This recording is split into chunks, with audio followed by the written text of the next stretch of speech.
Juste avant que la vidéo commence, tu dois absolument savoir que tu peux récupérer une formation gratuite Assure ton bull market comme un pro et en plus de ça un accès VIP au contenu exclusif. Défile dans la description de cette vidéo, clique sur le premier lien juste ici, clique sur obtenir gratuitement, remplis ce formulaire, trade sur notre plateforme partenaire BitGet et obtiens le contenu VIP qui te permettra de trader à mes côtés en suivant mes stratégies et un accès VIP sur mon Discord. Également, tu recevras automatiquement mon top 5 altcoin pour 2024. Tu peux retrouver une vidéo qui t'explique tout dans la description juste ici. Bon visionnage.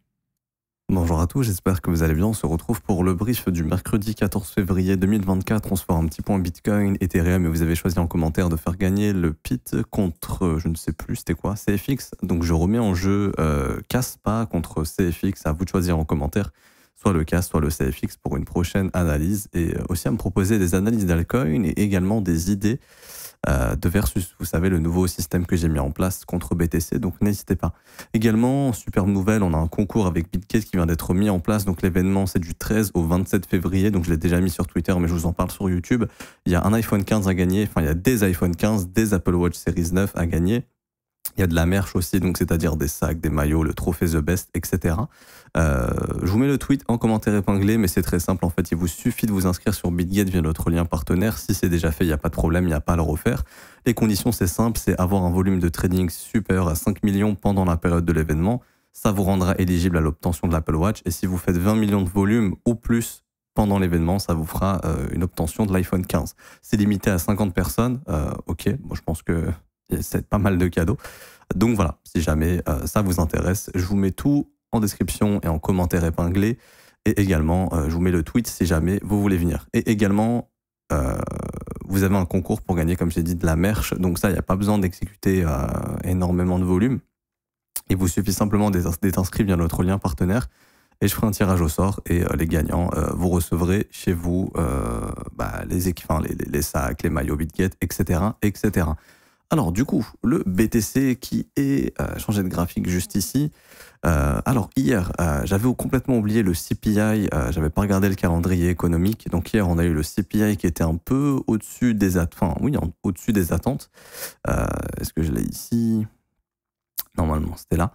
Voilà, donc on a eu un CPI qui a tapé un petit peu plus haut que prévu. C'est pas tellement grave, ok. Je crois qu'on attendait 2,9%, on a eu 3,1%. Donc un petit peu au-dessus des attentes, c'est pas ça le plus grave. Parce qu'en fait, sur Twitter, j'ai vu des trucs, oui, mais le CPI, il est pas grave. Oui, le CPI, il est pas grave. Le truc, c'est que l'économie américaine reste forte. Les actions, enfin, si vous regardez les actions américaines, je sais pas si vous regardez, mais moi, je regarde. Et où est-ce que j'ai ce graphique? Voilà, il y a des actions comme ça aux States. Voilà, c'est en pleine bulle. Donc, l'économie, techniquement, est forte. Enfin, les chiffres de l'économie, de toute façon, sont bons pour l'instant. Le chômage n'augmente pas. Et tout ça et une économie forte, ça rend compliqué justement une baisse de l'inflation. Pas vraiment une baisse, mais un maintien de cette baisse de l'inflation. Quand l'économie est forte, ça crée de l'inflation justement. Donc le marché, lui, ce qu'il avait pricé, c'est que voilà, ça s'améliorait, l'inflation baissait bien, Powell allait bientôt baisser les taux, enfin la Fed allait baisser les taux, etc. La Fed baissera probablement les taux. Le truc, c'est que on est passé sur une probabilité au niveau des taux. Normalement, je vais la voir ici, sinon c'est pas grave. CME Watches. Hop. Donc en fait, on avait 65% de probabilité. Le marché avait pricé qu'il y avait 65% de probabilité que la Fed baisse les taux à partir de mai, à partir du 1er mai, ici. Sauf que maintenant, ce qui est pricé, c'est environ 30-35. Donc maintenant, c'est 37,5. Il y a seulement 37,5% de chances que la Fed baisse les taux. Donc lui, le marché s'était projeté sur une baisse des taux très probable au mois de mai. Mais vu que le CPI ne baisse pas autant que prévu et que l'économie reste très forte, on estime qu'il n'y aura probablement pas de baisse de taux en mai. Et il y a quelques mois de cela encore, on estimait que la baisse des taux serait probablement au mois de mars. Au précédent FOMC, Powell nous a dit que non, il n'y aurait pas de baisse des taux en mars. Du coup, le marché s'est projeté sur mai. Même là, sur mai, les probabilités ont diminué. Donc, c'est ce qui explique justement ce repli sur les assets à risque. Donc, Bitcoin, les indices, les actions, etc. Même l'or s'est mangé une petite claque parce qu'on a le dollar qui a apprécié. Le dollar, plus les taux sont hauts, plus le dollar se renforce. Et plus l'économie américaine est forte, plus le dollar se renforce également. Et ici, du coup, on est passé sur, par contre, au mois de juin, toujours 50% de probabilité d'avoir notre première baisse de taux. Ok. On verra si c'est le cas ou pas. Ça se trouve, le mois prochain, le CPI ne sera pas encore très convaincant et on va encore diminuer les probabilités d'avoir une baisse de taux pour juin. Et ça se trouve, la première baisse des taux, ce sera en juillet et on en aura peut-être 2 ou 3 dans l'année, grand maximum, dont des taux qui vont rester assez hauts. Et ça, le marché ne l'avait pas pricé du tout. C'est ce qui explique tout simplement cette réaction baissière qu'on a eue hier sur le Bitcoin et sur les indices en général. Vous avez le S&P 500 qui s'est mangé une belle claque hier avec le Nasdaq, etc. Donc là, c'est en train de rebondir. On verra au niveau de la session US ce que ça donne. Mais voilà. Et du coup, le BTC, il en est où? Alors, pour Bitcoin, franchement, il n'y a rien de très très grave. Ok. De toute façon, quoi qu'il en soit, on avait vu justement le déclenchement des stops. L'erreur que j'ai fait personnellement sur le setup que je backtest, c'est de ne pas avoir regardé le calendrier. Donc, on est bien venu déclencher la zone qu'on avait identifiée ici. Sauf qu'on a eu les résultats du CPI et bam, le mouvement baissier. Donc, ne jamais trader avant une annonce économique. C'est le pire truc à faire. C'est une chance sur 2 et vos setups ont un taux de réussite moindre. Donc, tout simplement, évitez. Okay. Maintenant, on en est où? Alors, pour moi, le précédent creux sur le Bitcoin, il est à 47 700 $, ok, dans la dynamique du prix, les creux ascendants comme ceci. On a un plus bas journalier également sur ce creux, donc le plus bas du lundi, ok.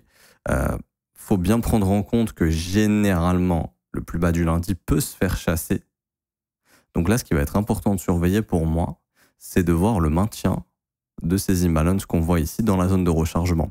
Parce que dans une dynamique haussière, la meilleure zone pour faire un creux ascendant, c'est la zone de rechargement. Okay, vous prenez vos derniers creux, vous tracez vos zones de rechargement, vous verrez que quasiment la majeure partie du temps, le marché va trouver un creux ascendant, pareil dans une dynamique baissière. Vous tracez vos Fibonacci dans des sommets descendants comme ceci, généralement votre marché va se retourner en RLZ. Okay, donc là, on est venu dans une imbalance d'une bougie vectorielle qui a initié le breakout. Donc là, on sait que c'est une zone puissante et que les acheteurs doivent absolument maintenir cette zone. Si je vous donne un prix, ce serait grosso modo 48 700, 48 000 $. Okay, voilà, la zone de rechargement plus précisément 48 300, 48 800 à peu près. Donc zone de rechargement complètement maintenue, ok. Le précédent creux qui est maintenu également, il faut absolument le maintenir pour garder la dynamique haussière, c'est-à-dire creux, sommet, creux ascendant pour aller chercher de nouveaux sommets. Et du coup, essayer, et on en a parlé, c'est normal de voir le prix consolider ici. Pourquoi? Parce que c'est la précédente zone d'imbalance qu'on avait laissé traîner depuis pas mal de temps. Et ça, le marché a une mémoire et garde ça en mémoire. Ok, juste ici. Donc c'est pour ça que là, on est en train de consolider. Et ce qu'il faudrait surveiller, bien sûr, c'est de ne pas, et c'est pour moi, idéalement, c'est de ne pas avoir une réintégration du dernier breakout qu'on a eu. Ok, parce que le fait qu'on soit venu chasser les sommets et qu'on ait un CPI qui soit pas très bon et un repli du marché américain, ça, c'est un peu dangereux. Maintenant, honnêtement, c'est pas super grave, mais perso, j'ai repris un petit épée sur mon exposition BTC hier avec les mauvais chiffres, justement, parce que je me suis dit, de toute façon, dans tous les cas, ça reste une zone de profit intéressante, une zone de rechargement de short, imbalance, zone de stop, tout ce qu'on veut, mais surtout, comment dirais-je, le marché vient chasser les sommets comme par hasard 24 heures avant la publication des chiffres. Donc, est-ce qu'il y avait une volonté à venir chasser les stops avant de faire un repli? Ok, simplement gestion du risque ici, se hedger un petit peu, donc petite prise de bénéfice, pas grand-chose, mais c'est toujours le but, hein, c'est de récupérer du cash sur l'exposition pour se prémunir d'une chute. Si le marché continue de monter, j'ai encore du BTC, du coup c'est cool. Donc voilà, simple concept de hedge. Maintenant, alors, ici, ça du coup on s'en fout maintenant. Donc là ce qu'on fait, c'est qu'on trace un petit fib. Hop, ici, on regarde où on est en zone de rechargement de short, on est dans une zone où le prix peut essayer de former son premier sommet descendant. Ça veut dire que si on est en train de mettre en place un retracement, il y a des chances pour que le marché soit en train de former un top sur ce rebond et qu'on aille nettoyer un petit peu plus bas. Quand je dis un petit peu plus bas, c'est les plus bas de lundi, le plus bas de dimanche ici, le plus bas ici de vendredi, etc., etc. Qu'on vienne récupérer quelques petits lots daily, parce que c'est vrai qu'on n'a pas chassé beaucoup de gens.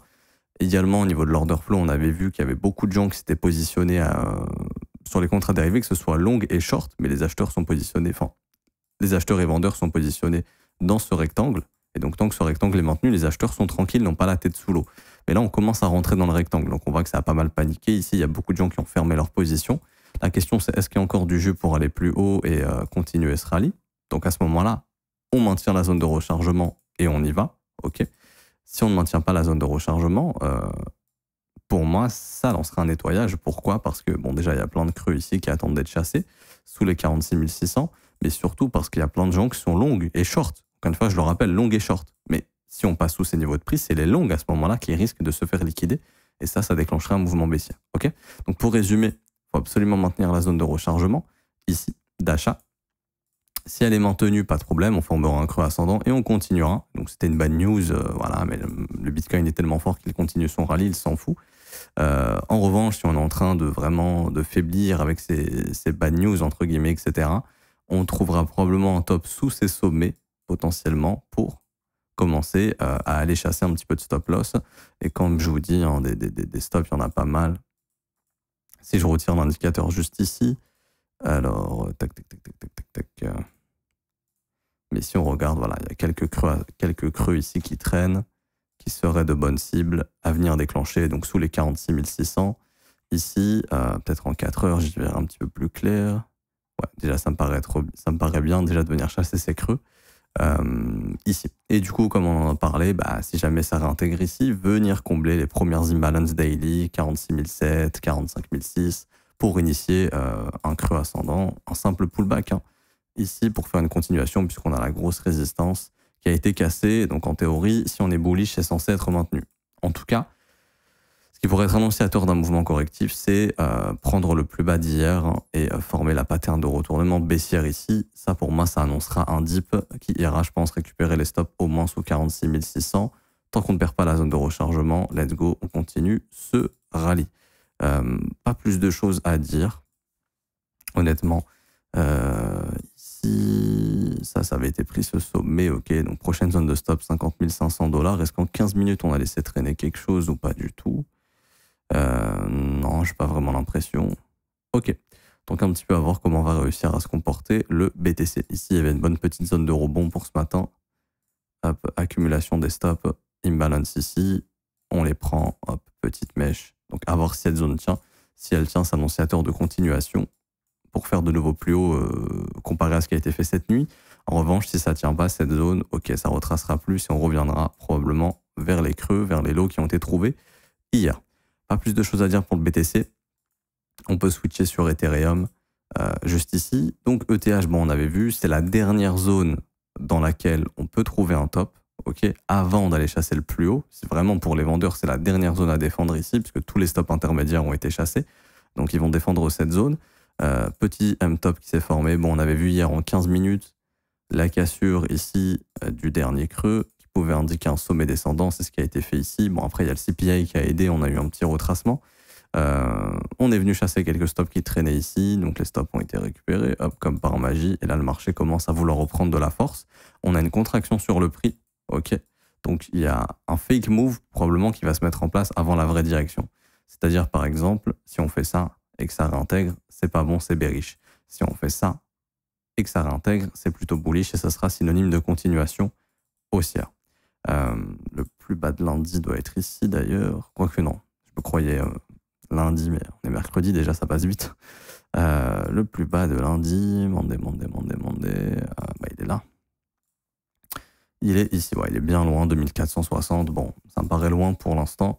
Ce qu'il faut bien comprendre, c'est que voilà, ces imbalances doivent tenir sur ETH ici. Donc, c'est les imbalances de breakout. 2600 $, 2560.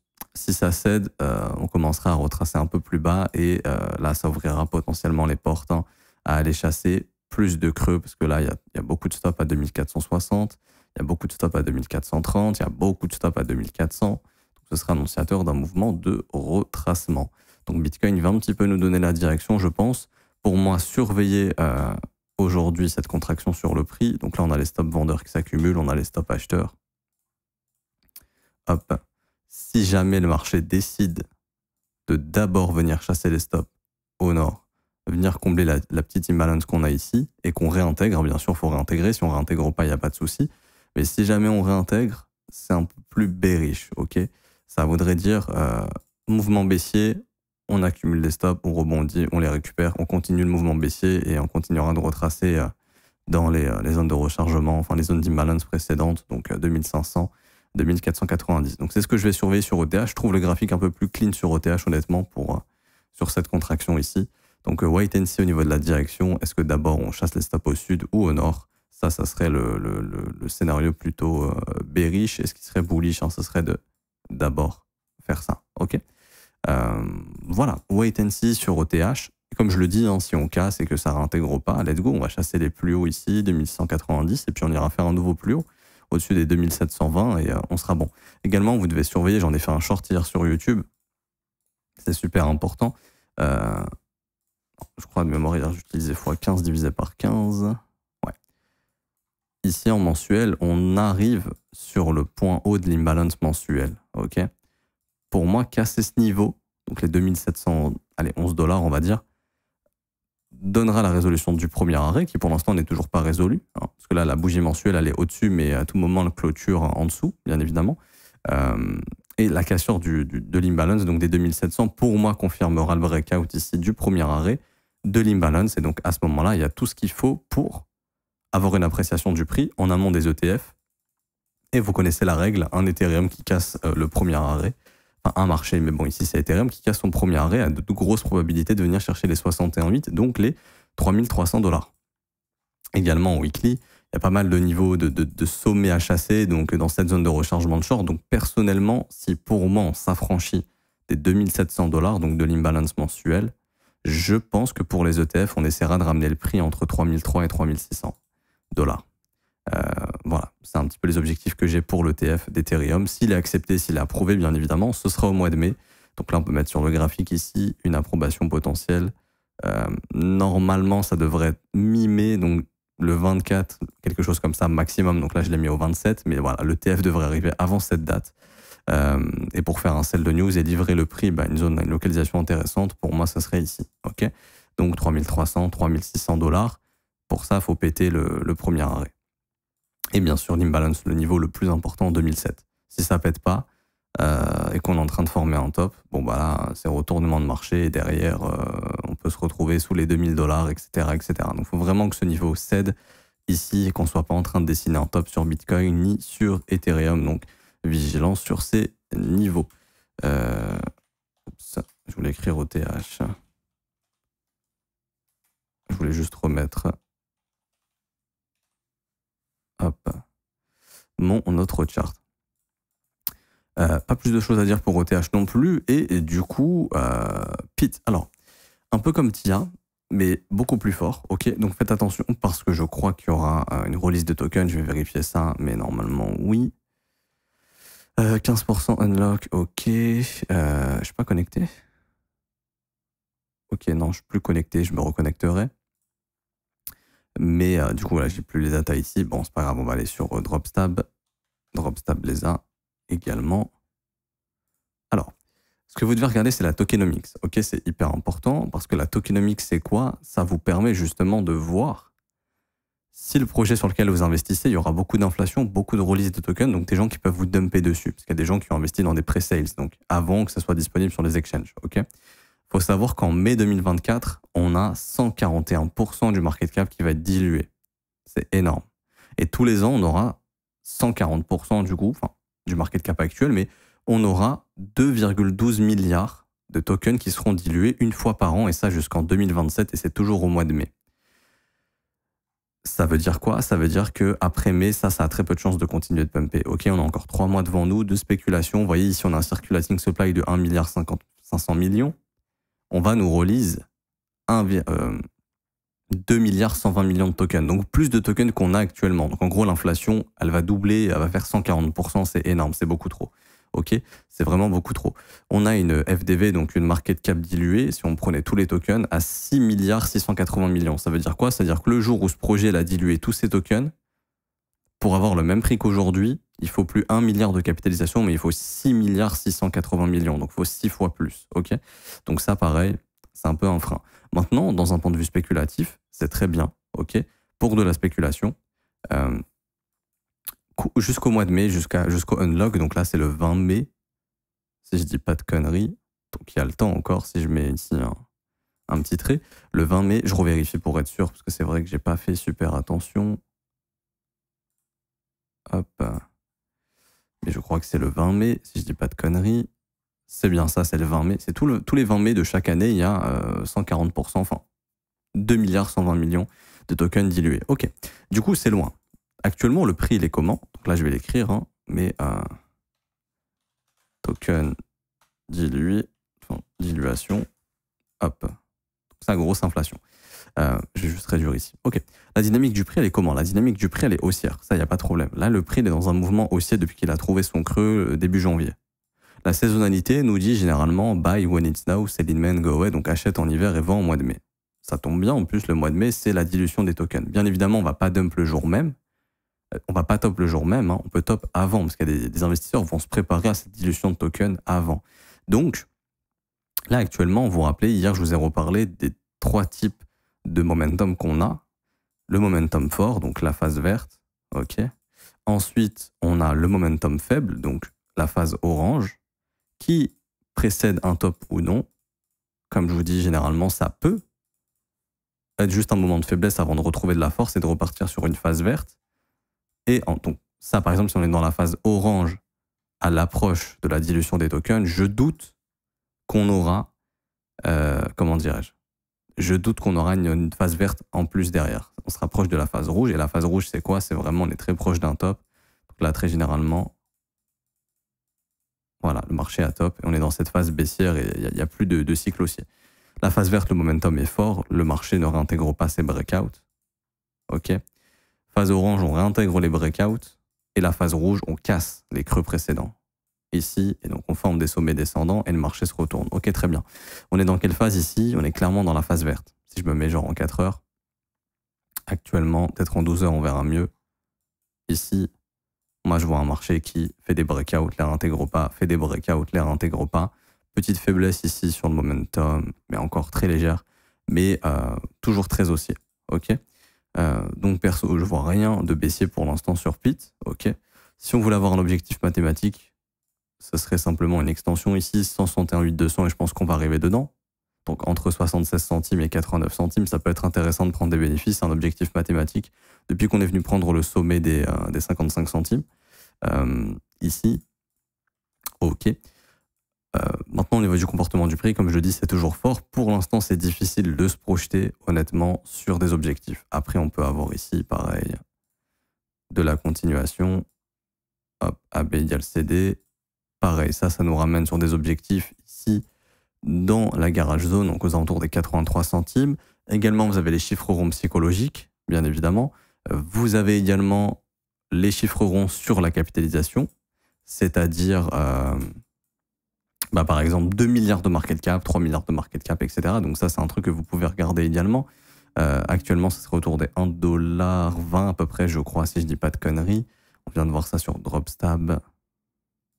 Ici, on a un market cap de 1 milliard, on est à environ à 66 centimes. Donc, ouais, 2 milliards de market cap, ce serait du coup 1,30$, quelque chose comme ça. OK.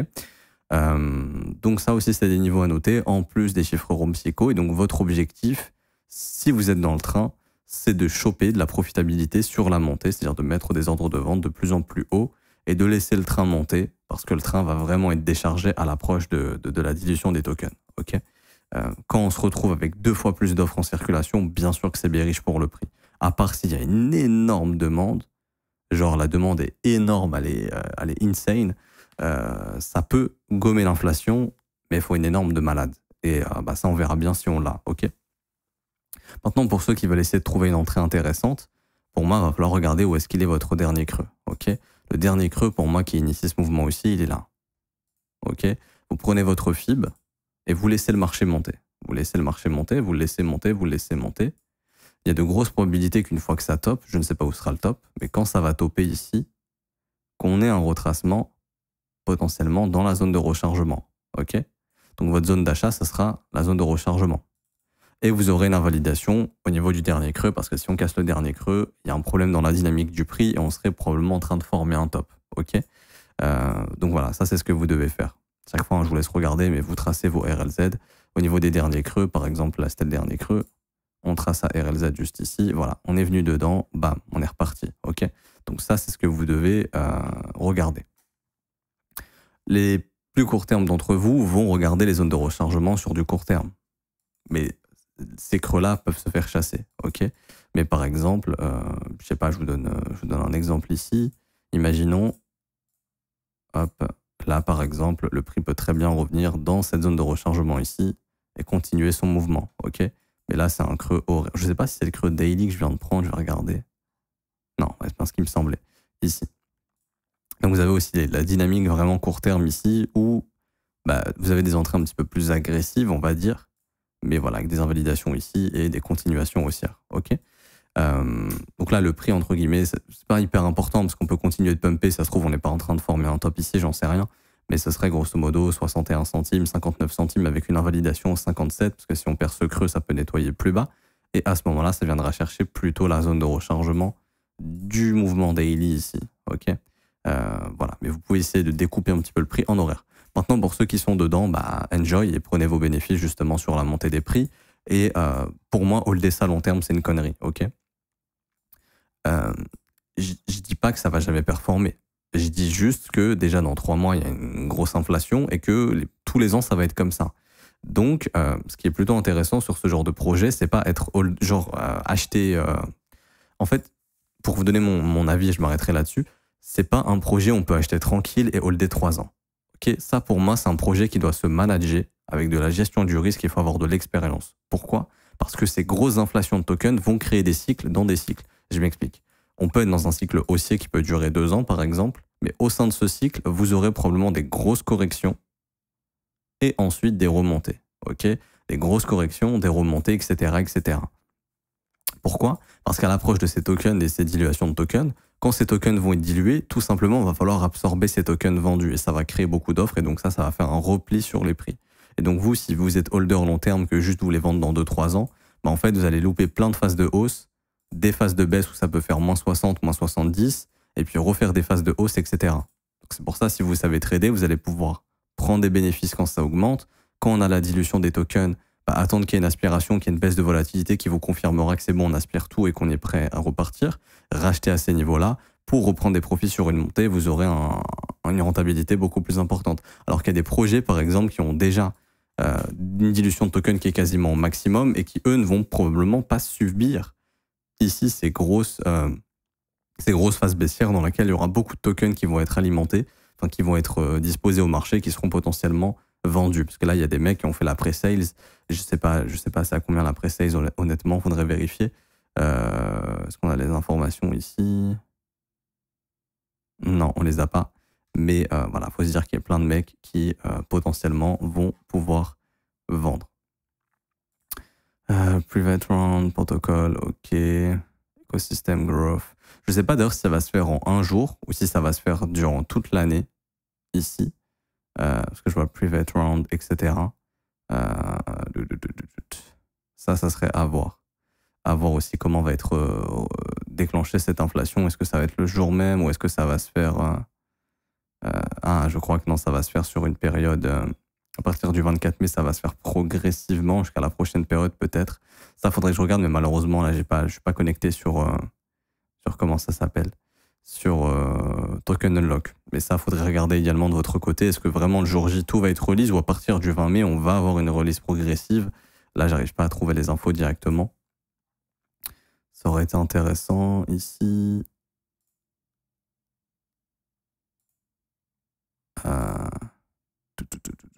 Bon, à voir. Mais bon, de toute façon, une dilution de token aussi importante, c'est jamais très positif. Donc ça, faudra y faire attention, ok? Donc voilà, pour l'instant, tout va bien. Laissons le prix monter jusqu'à ce qu'on arrive proche de la token dilution. Encore une fois, on a l'halving du Bitcoin en avril, on a l'ETF d'Ethereum probablement en mai. On a plein de narratifs haussiers jusqu'à avril-mai. Ça peut monter jusqu'à avril-mai sans problème. Après, bien sûr, quand il y a les narratifs de Bitcoin et d'Ether qui se terminent, et en plus de ça, vous avez une grosse dilution, faudra pas être holder, je pense, après le mois de mai. Du coup, je m'arrête ici pour aujourd'hui. J'espère que ça vous aura plu. Si c'est le cas, n'hésitez pas à laisser un petit pouce bleu, vous abonner si ce n'est pas déjà fait.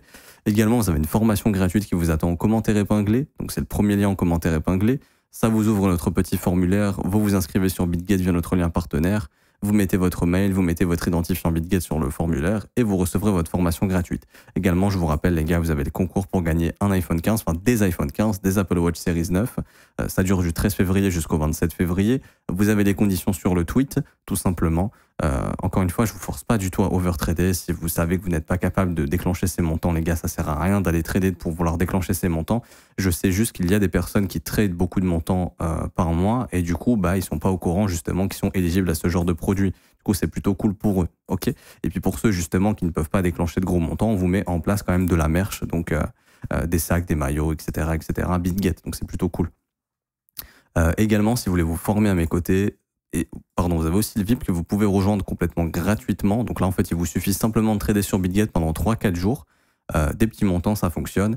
Et vous serez éligible pour le contenu VIP et vous pourrez trader à nos côtés, avoir des market reviews quasiment quotidiennement, des suivis de trade, des vidéos pédagogiques et bientôt de nouvelles choses qui arrivent qui vont vous faire plaisir. On continue de bosser dessus, on essaie de faire quelque chose de très très carré, mais ça arrivera bientôt. Et pour ceux qui veulent, donc tout ça c'est gratuit. Hein. Et pour ceux qui veulent rejoindre le VIP, cette fois-ci c'est payant. Enfin pardon, ceux qui veulent rejoindre l'école, cette fois-ci c'est payant. Ça commence à partir de 49 € par mois, c'est sans engagement. Dès que vous rejoignez l'école, on vous offre une formation de 19 heures, donc cours vidéo, exercices, écrits, examens, quiz pour valider vos compétences. La formation est juste ici. Fondation des bases, analyse du prix, localisation, structure, momentum, setup, psychologie et sentiments, order flow, analyse fondamentale. Et ensuite, on peaufine et on apprend le trading ensemble dans les briefs tous les jours du lundi au vendredi à partir de 7h heure de France. C'est disponible en rediffusion, vous inquiétez pas si vous n'êtes pas là le matin pour regarder le brief en rediffusion. Le brief privé avec les élèves, c'est quoi? On chasse des opportunités ensemble, on analyse les marchés ensemble, je réponds à vos questions. Si vous avez besoin d'aide dans votre trading, je suis là pour vous aider. Et vous avez aussi un accès à la communauté, donc pour échanger avec moi-même et les professeurs et les élèves avancés qui peuvent vous aider également dans votre trading, tout simplement. Le lien est en commentaire épinglé, c'est le 4e lien, rejoindre l'école, école.le39zco.com. Vous cliquez sur ce lien et vous pouvez choisir votre abonnement. C'est sans engagement, vous pouvez annuler le renouvellement quand vous le souhaitez. On a des réductions sur les offres 3 mois, 6 mois et 12 mois. On a actuellement 36% de réduction sur l'offre 12 mois. Bonne journée à tous, on se retrouve demain. Ciao, ciao.